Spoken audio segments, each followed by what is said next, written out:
Hello, hello, hello. It's 12:30 on a Thursday. You know what that means. It's time for your Ounce of Prevention chat with me, Dr. Stephanie Fine. We are going to talk about maintaining your weight loss. That's the subject that we talk about around here because I love it. I've been doing it almost 20 years. So happy to be here with you. And remember, you can get your Ounce of Prevention in your inbox every Thursday morning. All you have to do is go to stephaniefinemd.com and sign up right there. You can even take the quiz. That'll be a good way to do it. So, it is almost Halloween.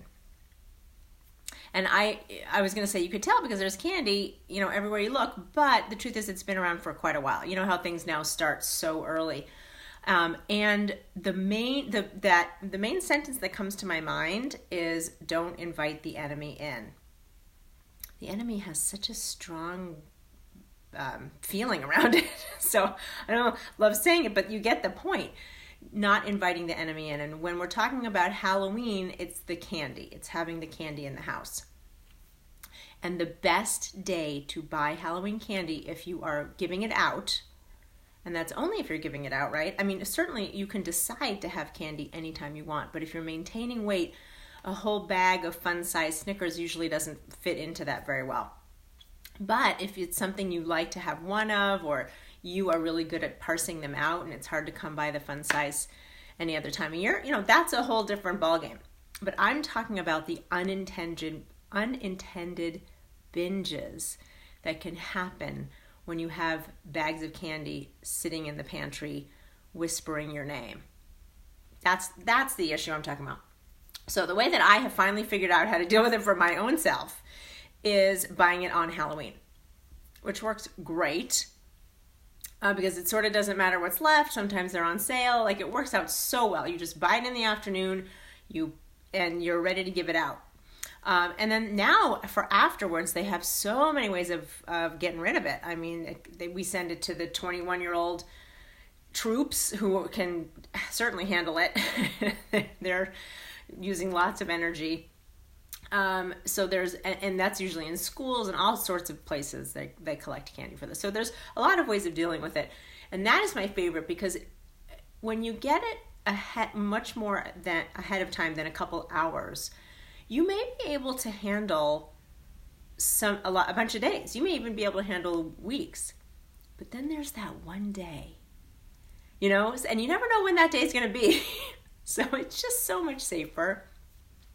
Then there's also, of course, not giving out candy, which is a really big step because if you don't want to sort of contribute to other people's, issues with sugar, although Halloween is just set up around that, it's very challenging. But I read about some idea, they have stickers, which I think is a great idea. Temporary tattoos, bubbles, like some fun things. Oh, those glow things, like glow sticks, glow ring, those are totally fun to get. And they also have spider rings and stuff like that. So there's definitely some things to give out besides toothbrushes. That was our local dentist. Gave out toothbrushes on Halloween, which when you think about it, actually very useful. But when I'm talking about inviting the enemy in, or not inviting the enemy in, I started thinking about what that means is in a bigger sense. And it's talking,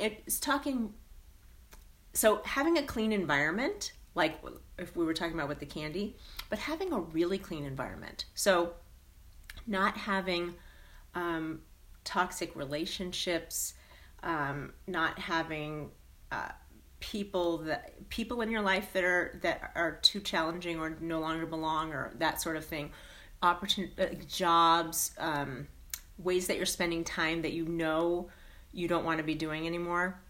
So it's that idea about not inviting in anything unwanted. Anything. So not just candy, but anything unwanted. It makes life amazing when everything around you is something you want. Can you imagine? You're engaged. Everywhere you look, there's something meaningful to you. That's the same idea, of course, with decluttering, right? Is that you're only interacting or only have in your world things that you want. And Marie Kondo would say, bring you joy. But that's really the idea, is only things that are meaningful. And so learning how to say no ends up being really important. Now, the only way you can do that is if you're clear about what you want. So it's like you keep backing up, right? So first you have to know what you want in your life. Well, some people don't. They only know what they don't want. But thinking about what you do want actually gets you closer to it. Amazing, right? So knowing what you do want. And then anything that doesn't fit that is a no. Now, the part I can feel the cringing because saying no to someone, especially face-to-face, can be very uncomfortable.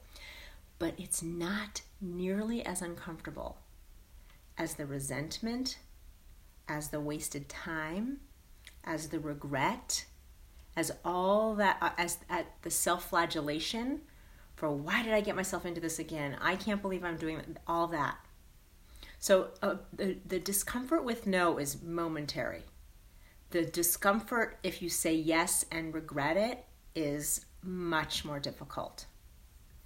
And it's funny because we're used to that one. Somehow that one feels more comfortable. But the saying no to someone, that temporary discomfort, too much. I'll tell you it's not. Not only that, you can handle it. And then you're free. You've dodged something. So one of the ways, as you're learning to do this, because it can, especially if you're not used to it, figuring out how to say no can be really challenging. This was years ago. I do not know Oprah. Hi, Oprah, if you're watching this. But years ago, I heard about her saying that when she was asked a question, she would say something like, I'm going to pray about it. Or something with Jesus. Like she was basically she was going to converse with Jesus, like have a real think about it, which is totally reasonable, right? I mean, for anybody. So my point is, you can use that. You could say, I want to pray about it. You can say, I want to sleep on it. So if you start to get used to not answering every request right away, but to give yourself a little distance, then you can think it through and really answer the question. And then the no's can be thought out and done appropriately. And that is the way that you learn to do it. So you first ask for some space, and then after you get better at it, you can shrink that down to answering truthfully in the moment. Meaning you say yes when you mean yes, and you say no when you mean no. Ultimately, that's where we want to get to. We want to get there with food. We want to get there with people. We want to get there with situations. We want to get there with our environments. We want to get to the place where we say no when we mean no and yes when we mean yes. And then our worlds are filled with what we want. And it's a beautiful thing. That's what I have for you on Halloween. Don't invite your enemy in anywhere. Keep your space pristine, and your life will be better than you can imagine. I will see you next week. Bye.